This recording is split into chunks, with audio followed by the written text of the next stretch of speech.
በስመ አብ ወወልድ ወመንፈስ ቅዱስ አሐዱ አምላክ አሜን። የተወደዳችሁ እግዚአብሔር ሰዎች እናታችን እመቤታችን የቅድስት ድንግል ማርያም የአስራት የቃል ኪዳን ልጆች ወደደን ባፈቀረን በአንድያ ልጁ በኢየሱስ ክርስቶስ ፍጹም ሰላም እንደምንቆያችሁ አሜን። የአምላካችን ስም ዘወትር የተመሰገነ የተወደደ ሲሆን እንደ እግዚአብሔር ቅዱስ ፍቃድ ለጥቂት ደቂቃ ቃል እግዚአብሔር እንነጋገራለን። የትምህርታችን ርዕስ የሚሆነው 30 60 መቶም ያማረ ፍሬ አፈራ በሚል ርዕስ ነው የምንነጋገረው። የቅዱስ ማቴዎስ ወንጌል ምዕራፍ 13 ከቁጥር 23 ላይ ያለ ኃይለ ቃል ነው። ጌታችን በምሳሌ ያስተምር ነበር። ምሳሌ ያስተማረበት ምክንያት እንግዲህ ሚስጥር ከሜዳ የሚገኝ እንዳልሆነ በሚስጥር ደግሞ ያስተማረበት ሌላው ምክንያት ሊናን ረቂቅ ለማድረግ ነው። ርቀተ ሊና ይባላል።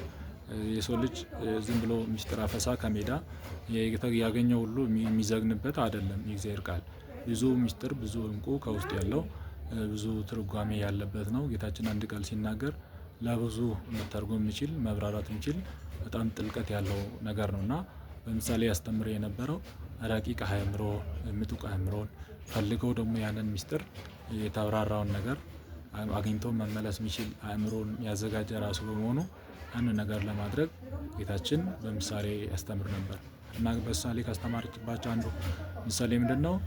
አንድ ዘሪ ሊዘራ ወጣ ብሎ ዘሪውን እግዚአብሔር ዘር ደግሞ ራሱ ወልድ ይባላል። እንግዲህ ወልድ ዘር ንጹህ ዘይፈር ውስተ ሥጋሆሙ ለቅዱሳን ይላል አባ ጊዮርጊስ ዘጋስጫ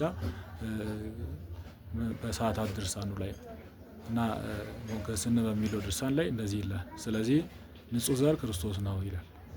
ዘይፈር ውስተ ሥጋሆሙ ለንጹሐን በንጹሐን ሰውነት ላይ የሚያፈራው ይላል። ስለዚህ ዘር የተባለ ክርስቶስ ነው። ዘር እግዚአብሔር አብ ነው።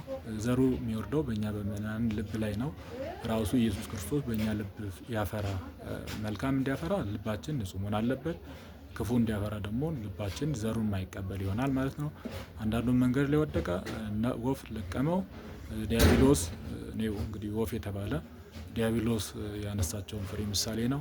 አንዳንዶቹ ጭንጫ ላይ ወደቀ፣ ጥቂት ቅጠል እንዳወጣ ፀሐይ ወጣ፣ ጥቂት ፀሐይ በወጣበት እዛው ደረቀ ይላል። እንግዲህ ጥቂት ፀሐይ ወጣና ደረቀ ማለት መከራ ነው ይላል አባቶች ትርጓሜ። መከራውን አይቶ